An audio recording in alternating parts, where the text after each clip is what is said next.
చిన్నప్పటి ఓ రోజు టీచర్ ఇచ్చిన ఉత్తరాన్ని బాలుడు తన తల్లికి అందించాడు. బాలుడు, టీచర్ ఈ ఉత్తరాన్ని ఇచ్చారు, మీకే ఇవ్వమని అన్నారు. తల్లి ఉత్తరాన్ని తెరిచి చదవగానే ఆమె కళ్ళలో కన్నీళ్లు తెప్పాయి. ఆమె తన కుమారుడికి ఆ ఉత్తరాన్ని ఓపికగా చదివి వినిపించింది. ఉత్తరంలో, మీ కుమారుడు ఒక మహాపండితుడు. ఈ పాఠశాల అతనికి చాలా చిన్నది. అతనికి సరైన ఉపాధ్యాయులు కూడా లేరు.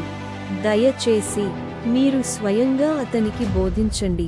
కొన్ని సంవత్సరాల తరువాత, అతని తల్లి మరణించిన తర్వాత, అతను ఆమె వస్తువులను చూస్తూ ఉన్నాడు. చల్లటి వాతావరణంలో ఒక మడిచిన ఉత్తరాన్ని కనిపెట్టాడు.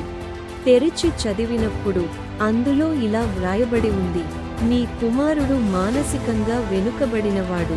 అతను మా పాఠశాలలో కొనసాగలేడు. అతను అవాక్కయ్యాడు.